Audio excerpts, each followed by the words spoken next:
Hello, আসসালামু আলাইকুম। আমরা আসছি গাজীপুর কালিয়াকৈর থানার রশিদপুর গ্রামে। এখানে আবুল হোসেন ভাই এবং আমি যেহেতু একটা বায়োগ্যাস প্ল্যান্ট ভিজিট করতে আসছি, তো এখানে সুলাইমান ভাই নামে এক ভদ্রলোক আছে, উনি এক প্রবাসী ভাই যে বায়োগ্যাস প্ল্যান্টটা অর্ডার দিয়েছে। আর আমরা কিন্তু এখানে আসছি, আসার পরে এখানে দেখলাম যে ওনারা বেশ কিছুদিন আগে বায়োগ্যাসটা বসানোর পরে অলরেডি তাদের রান্নাবান্না শুরু করেছে। আমরা আপনাদেরকে দেখাবো। এই হলো তাদের বাড়িটা। সাথে আছে আবুল হোসেন ভাই এবং যে সুলেমান ভাই আমাদের এই বায়োগ্যাসটা অর্ডার দিয়েছেন, এবং উনিও আছে আমাদের সাথে।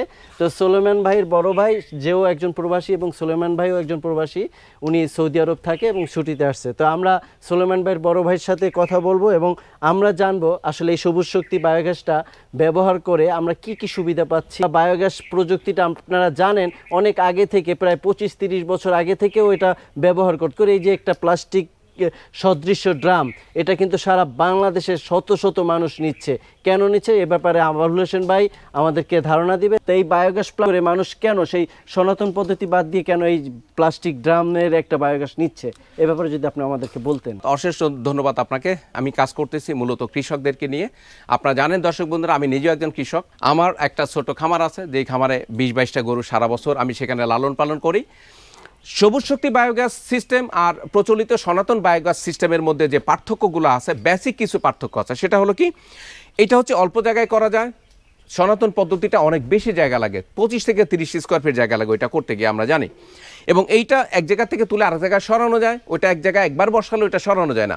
ওইটা নষ্ট হয়ে গেলে কখনই রিপেয়ার করা যায় না, কেউ বুঝতেই পারে না যে কোথায় নষ্ট হয়েছে, কোথায় লিক হয়েছে। এইটা কিন্তু আপনার রিপেয়ার করা যায়, যদিও দেখতে এটা প্লাস্টিকের, বাট এটা প্লাস্টিক না, এটা নাইলন জাতীয়। এটা রিপেয়ারেবল, এটা ঝালাই ধরে, এটা ঝালাই করা যায়। লোহা যেমন নষ্ট হয়ে গেলে, ছিদ্র হয়ে গেলে, লিক হয়ে গেলে ঝালাই করা যায়, এটা কিন্তু দর্শক বন্ধু ঝালাই করা যায়।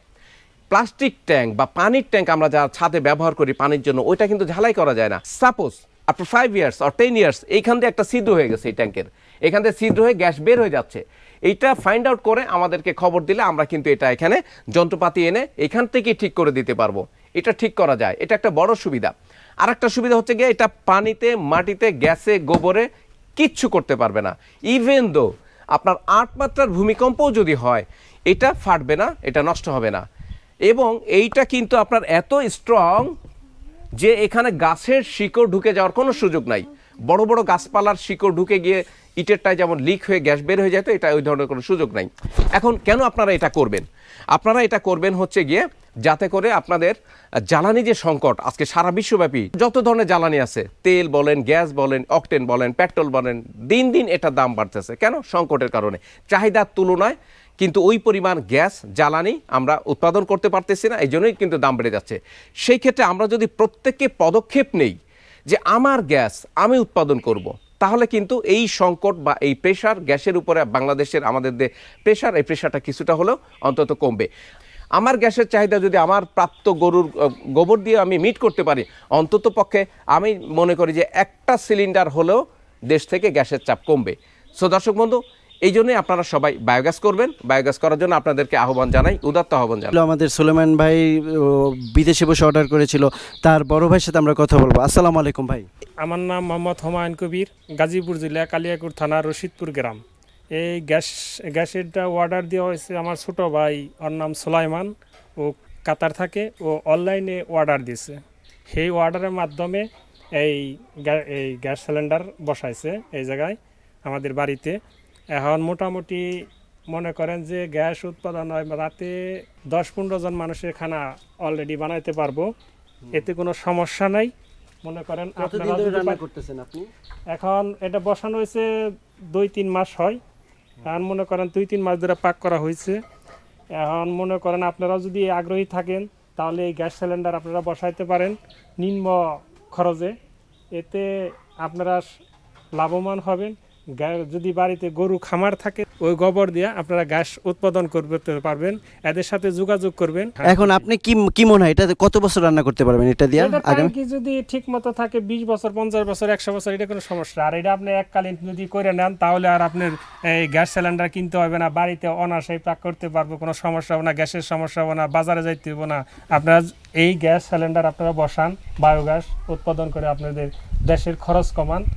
আর এদের সাথে যোগাযোগ করবেন, এদের সাথে যোগাযোগ করলে আপনারা যেহেতু ভাই যে কথাটা বলতে চাচ্ছে, খরচ কমাবো, এখন আমরা খরচ বাঁচাবো আসলে কেমন, কিভাবে বাঁচাবো? একজন খামারি যে করে, আমরা যারা ক্ষুদ্র খামারি আমরা জানি যে খামার ব্যবস্থাপনার জন্য বেশি লাভবান হওয়ার জন্য প্রত্যেকটা ক্ষুদ্র খামারিদের উচিত তার মানে খামারের A to Z প্রত্যেকটা জিনিস কাজে লাগানো।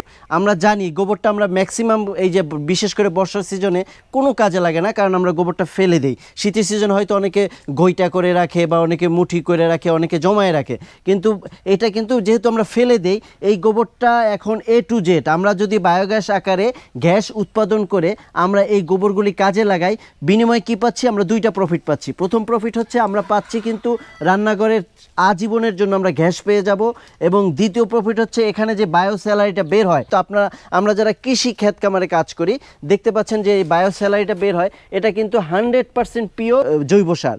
এই জৈব সারটা আপনি চাইলে লিকুইড আকারে এভাবেই আপনার ফসলি জমিতে দিতে পারেন, এবং রাসায়নিক সার থেকে পর্যায়ক্রমে আমাদের দেশের যে ফসলি জমিগুলো এবং সে আগের অবস্থানে ফিরে আসবে, এবং একটা সময় আপনার এই রাসায়নিক সার আর ব্যবহার করতে হবে না। টেকনাফ থেকে তেঁতুলিয়া যে কোনো প্রান্তে আপনি থাকেন না কেন, এই বায়োগ্যাস প্ল্যান্টটা বসাতে চান, সেক্ষেত্রে আপনাকে যেটা করতে হবে, নিচের দেওয়া নাম্বার আছে, এই নাম্বারে কথা বলে আপনি বিস্তারিত আরও জেনে নিতে পারবেন। আমরা চাই সারা বাংলাদেশের 64টি জেলায় এই বায়োগ্যাস প্ল্যান্ট প্রতিস্থাপন হোক, এবং আমরা গ্যাস সংকট বাংলাদেশ গড়ি। আল্লাহ হাফেজ, দেখা হবে আবার অন্য কোনো ভিডিও।